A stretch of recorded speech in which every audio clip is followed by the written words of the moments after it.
या ठिकाणी असे काही शब्द प्रयोग करतात आहे जे नाना पटोलेजी, विजय वडेट्टीवारजी या त्यांच्या काँग्रेसच्या नेत्यांच्या बरोबरीत येण्याचा सपकाळाचा प्रयत्न आहे आणि तो केविलवाना प्रयत्न आहे. तो कधी संघाबद्दल बोलतात, कधी रेशीमबागेबद्दल बोलतात, कधी मोदीजी बद्दल बोलतात, कधी देवेंद्रजी बद्दल बोलतात. जरा त्यांनी थोडा धीर धरला पाहिजे. जरा संघटनेचं काम वगैरे महाराष्ट्रात भर फिरून केलं पाहिजे.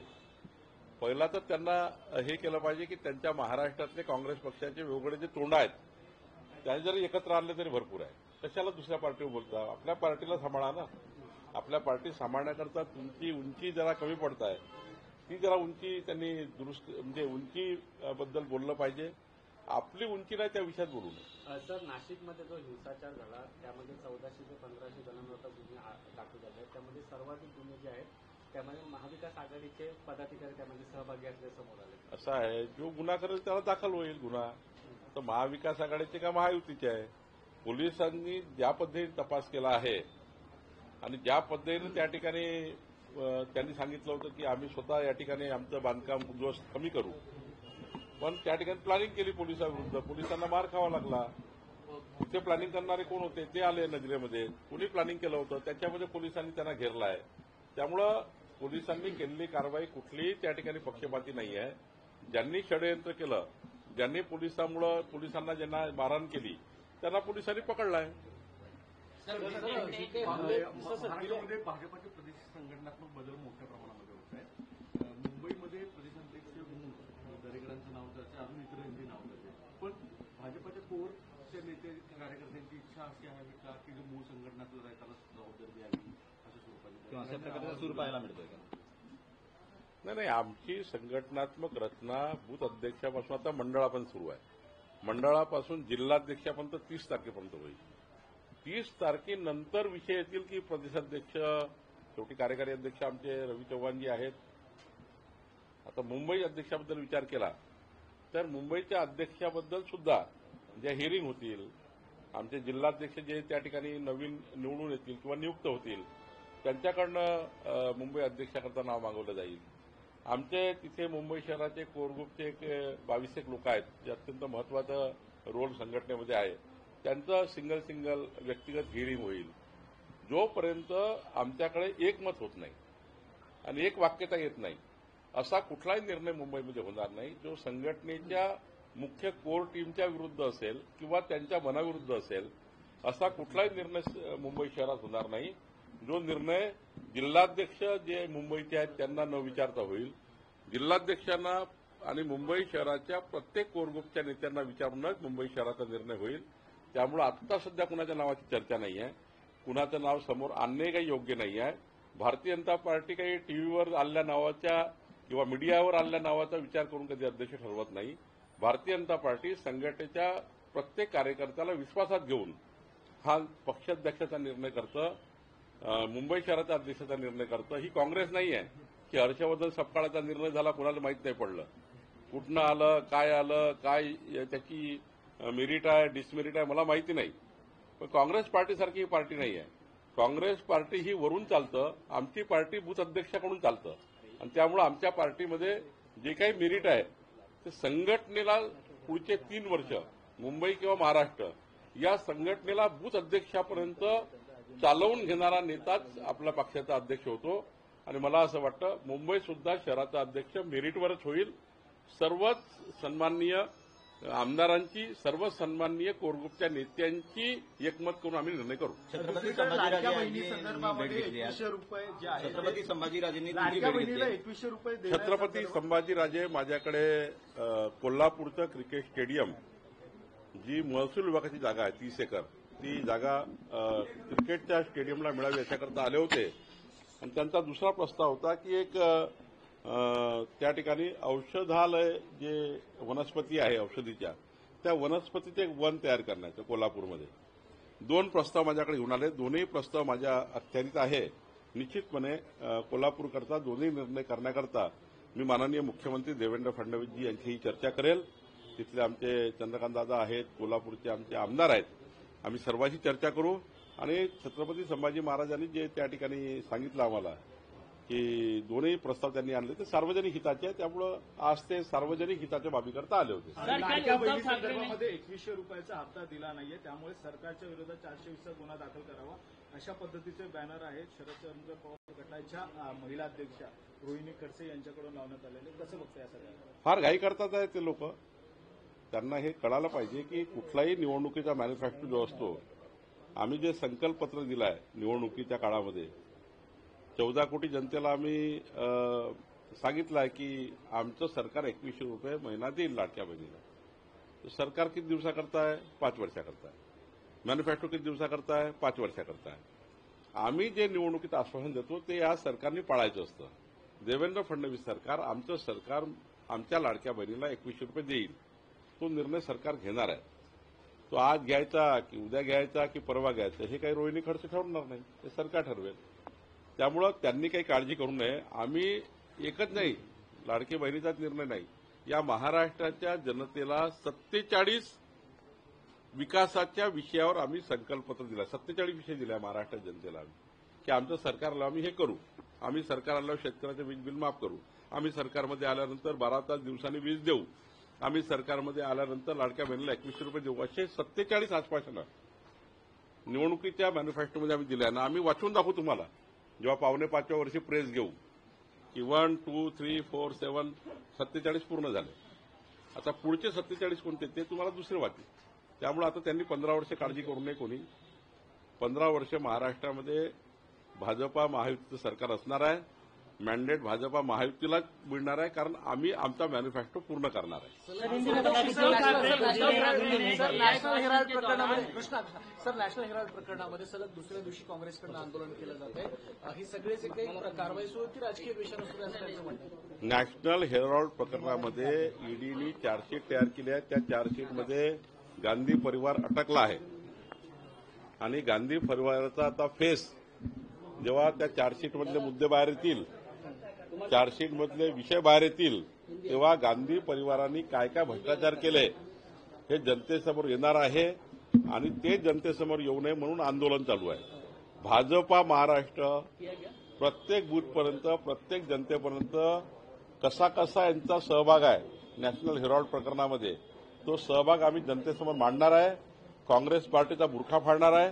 घाबरून आंदोलन करताय काँग्रेस पार्टी की ते त्यांना वाटतंय की आता गांधी परिवाराचं नाव हे क्लिअर कट या ठिकाणी नॅशनल हेराल्डमध्ये आलेलं आहे आणि फेस सेविंग करता असे आंदोलन करतात आहे. उद्धव ठाकरे ने अपने भाषण के दौरान बाला साहब ठाकरे का एआई भाषण इस्तेमाल किया था, क्या कहना चाहते हैं? देखिए, इतनी बड़ी मजबूरी और ये परिस्थिति उद्धव ठाकरे पर आई है कि आज बाला साहब हयात नहीं है और बाला साहब हयात नहीं होने के बाद उनको उनकी स्पीच, उनका आवाज एआई के माध्यम से बनाकर अपनी जो पूरी इज्जत चली गई है महाराष्ट्र में, वो वापस लाने का प्रयास किया है. उन्होंने ये नहीं करना चाहिए था. कोई भी बेटा होकर बेटे के नाते अगर देखेंगे उद्धव जी को, बाला साहब के लड़के करके भी देखेंगे तो भी गलत है. पार्टी करके भी गलत है. अगर कल मैं अटल बिहारी वाजपेयी जी का आवाज एआई के माध्यम से भाजपा कार्यकर्ताओं को सुनाऊंगा, ये मेरे लिए कभी भी अच्छा नहीं है, पार्टी के लिए अच्छा नहीं है. ना पार्टी के लिए वो अच्छा है एआई के माध्यम से बाला साहब की आवाज को इस प्रकार से प्रसारित करना, ना उनके पिता पुत्र के नाम से भी व्यक्तिगत रूप से देखेंगे तो भी ठीक नहीं है, ठाकरे परिवार के नाम से देखेंगे तो ठीक नहीं है. और ऐसा क्यों करना पड़ा उद्धव ठाकरे को कि उद्धव ठाकरे ने पूरी कांग्रेस पार्टी और शरद पवार जी के चक्कर में जो धूल महाराष्ट्र में उनको मिली है, पूरी पार्टी उसकी खत्म हो चुकी है. कल मुझे लोग मिले थे, कल वो कह रहे थे कि बाला साहब उद्धव ठाकरे ने जो वक्त सुधारना बिल आया है उससे खिलाफ वोट करके बहुत बड़ी गलती कर दी. हम नहीं रहना चाहते उद्धव ठाकरे के साथ. 50-100 कार्यकर्ता पार्टी में प्रवेश करने आए थे, अभी नहीं हुआ प्रवेश उनका, लेकिन होने वाला है. उद्धव ठाकरे को जो इस प्रकार से जो बार बार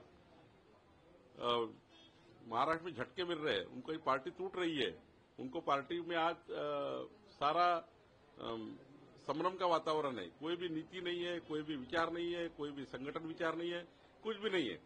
संजय राउत के सवेरे के जो मीडिया के ऊपर, मीडिया मैनेज के ऊपर वो पार्टी चलाना चाहते हैं। संजय राउत तो बैठे हैं पार्टी खत्म करने के लिए। संजय राउत तो उद्धव ठाकरे की पार्टी खत्म कर चुके हैं, बच्ची कुची खत्म करने वाले हैं। ये भी समझ नहीं रहा उद्धव जी को कि अपनी पार्टी कहाँ खत्म हो रही है, कौन खत्म कर रहा है, कौन से मुद्दे पे खत्म हो रही है, कौन से मुद्दे पे पार्टी चलेगी। ना संगठन का कुछ वहां पर कोई व्यवस्था है, ना नेता संभालने की व्यवस्था है, ना कार्यकर्ता संभालने की व्यवस्था है। उद्धव ठाकरे के पास कोई व्यवस्था नहीं है कार्यकर्ताओं को, जनता को संभालने की।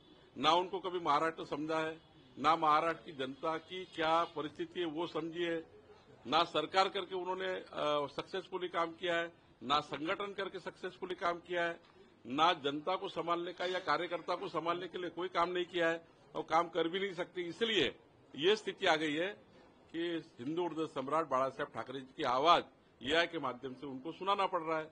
ये स्थिति उद्धव ठाकरे की आई है। ये स्थिति बहुत भयंकर है और ये स्थिति उनके ऊपर आई तो उनका विचार करना चाहिए कि ये स्थिति क्यों आई, कि बाला साहब नहीं रहने के बावजूद भी उनका आवाज एआई के माध्यम से कार्यकर्ता को सुनाना पड़ रहा है।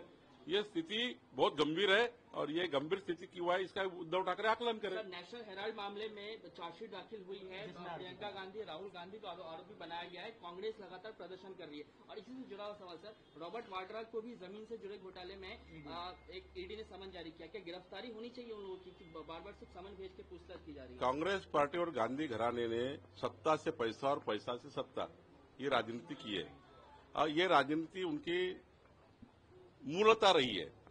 और नेशनल हेराल्ड में लो यार सारे जमीन के मामले में लो, इनका इन्वॉल्वमेंट है। अब ईडी और सारे प्रकरण में उनका इन्वॉल्वमेंट चार्जशीट पे आ गया है। ये चार्जशीट जब जनता के सामने जाएंगी कि कहाँ का भ्रष्टाचार किया है, ये जब ओपन हो जाएगा तो कांग्रेस पार्टी का पूरा नकाब दिख जाएगा। कांग्रेस पार्टी किस प्रकार से काम कर रही है और गांधी परिवार किस प्रकार से काम किया, सत्ता का कैसा इन्होंने सत्ता का कैसा इन्होंने इस प्रकार से दुरुपयोग किया है। तो मुझे लगता है जब ये चार्जशीट के मुद्दे जनता के सामने आएंगे, एक एक मुद्दा खुलेंगे, प्रियंका गांधी ने क्या किया, राहुल गांधी ने क्या किया, सोनिया गांधी ने क्या किया, इसके पहले ही आंदोलन करके ये जनता को गुमराह करना चाहते हैं। लेकिन जब सच्चाई सामने आएगी, सच्चाई सामने आ रही, इसलिए कांग्रेस पार्टी इस प्रकार से थोड़ी अभी आंदोलन करके फेस सेविंग करना चाहती है। लेकिन भारतीय जनता पार्टी महाराष्ट्र के 14 करोड़ जनता तक जाएगी। ईडी में जिस प्रकार से चार्जशीट में इन्होंने जो लफड़े किए हैं वो जनता के सामने हम लाएंगे।